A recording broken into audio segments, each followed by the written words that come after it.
City Pulse is sponsored by CN Vision Image Consulting, Chi, an international focus magazine. Music provided by Houston's own Dynamic Sound.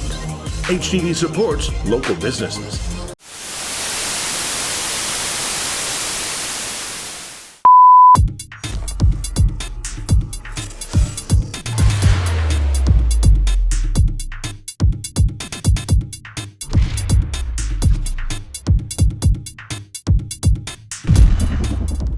Hello, I'm Jennifer Barrow-Wandry, Business Development and Outreach Manager for BARC.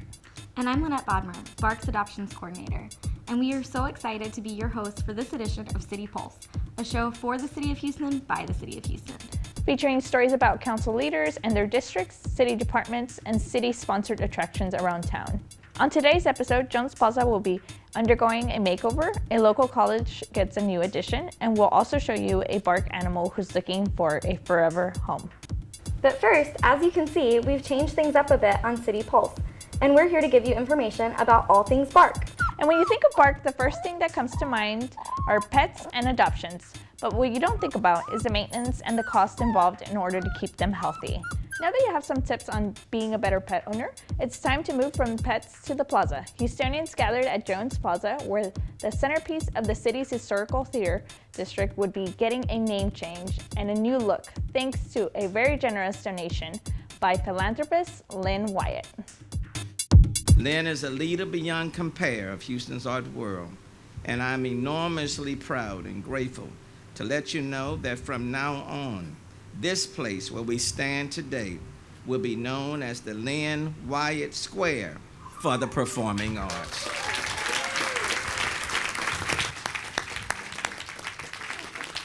Houston has been my home for my entire life. Therefore, it delights me to give another $10 million as a gift to be donated to this beautiful square for the performing arts.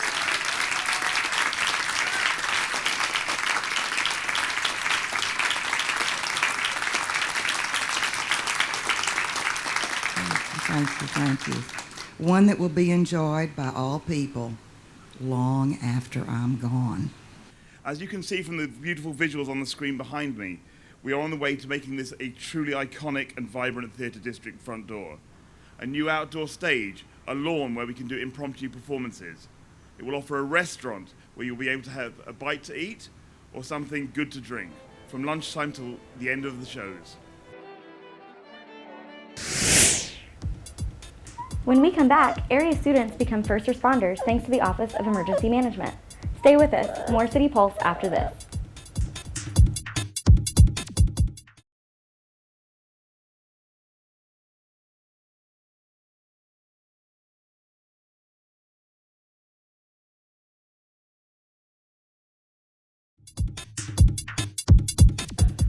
McReynolds Middle School students recently worked to save millions from Category 4 Hurricane Jasmine, and they didn't even leave the city of Houston. Here's how they did it.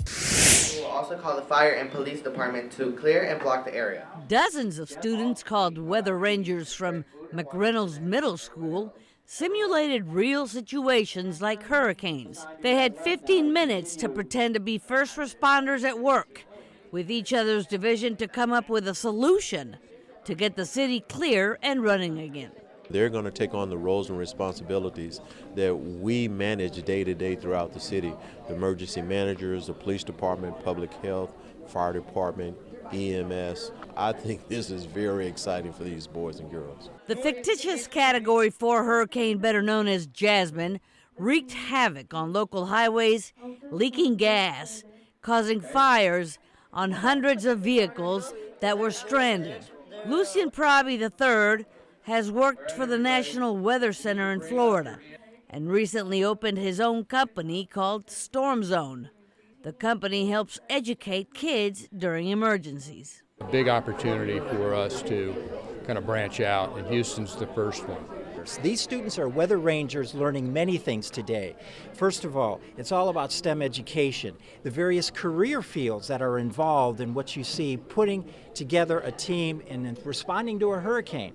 So they're learning hurricane science as well, but they're also learning now problem solving. They're learning communications and how can they work together, teamwork. Maybe someday these students will become first responders and work in this very room, saving lives.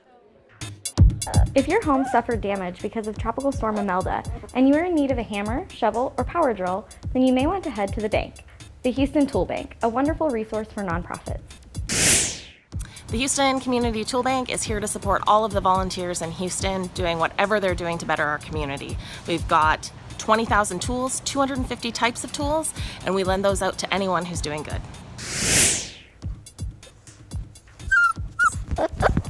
Lone Star College and the 2020 census next on City Pulse.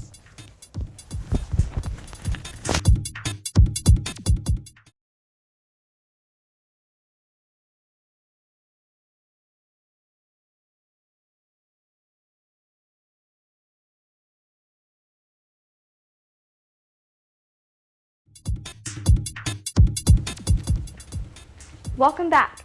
Harris County Judge Lena Hidalgo and Mayor Sylvester Turner kicked off an event to discuss the steps the county and Houston are taking to ensure every person in the area is counted in the 2020 census. Congressional representation and billions of federal dollars are at stake. This is the year to make sure that each and every person stands up and makes themselves counted, and that is why there is such an important presence in Harris County. We started this with federal dollars, a $2 million grant that came from Sheila Jackson Lee and Senator Kay Bailey Hutchison. So I know what federal dollars can do. They can seed, or they can provide billions of dollars to communities who deserve them. For every person counted, regardless of your age, regardless of your ethnicity, your language, your religion, every single person in dollars and cents, about $1,500 per person. If you live in this city of Houston, whether you are homeless, whether you're a college student, whether you are elderly, young, whether you speak English or you don't, immigrant, doesn't matter where you come from, doesn't matter what your sexual orientation may be, that if you live in this city, I happen to be your mayor, you are welcome in this city. We want you to fill out these forms, respond, in order for us to meet your every need. The Lone Star College system has added a new state-of-the-art center to its East Aldine campus. 500 new students will find college transfer courses as well as workforce training in high-demand fields.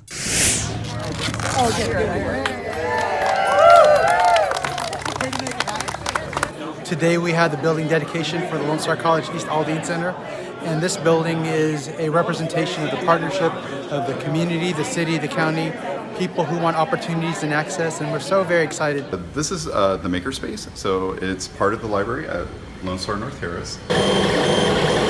Today we have our 3D printing out and our virtual reality out, but we also do a whole bunch of other things. Wood burning, crochet, 3D printing, audio editing, video editing, all sorts of really cool stuff that the students enjoy. It was the dream of so many wonderful people, and this community has just really welcomed us, and we were so happy.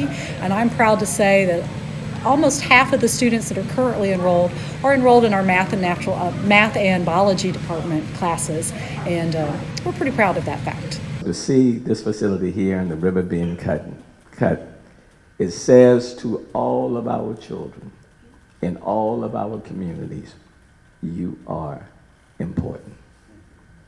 And we are going to invest in you. And when you provide first-class facilities, it says to all of our children in all of our neighborhoods, you are important. And we're not going to overlook you. Right now we have a cohort of about 110 students, and they're in 9th grade, and then we'll have 10th graders, 11th graders, and 12th graders. So when we talk about lifelong education, it starts from 9th grade and it goes on to the associate's degree at Lone Star, and next year we'll be offering bachelor's degrees as well. That does it for this edition of City Pulse. Remember, many pets such as this one are ready to find their forever home. Again, I'm Jennifer Breyer-Wandry, and it was so great to tell you more about BARC. And I'm Lynette Bodmer. Be sure to take care of your furry friends. Until next time, have a great day, and thanks for watching HTV. Your story, your voice, your station. Just don't call me.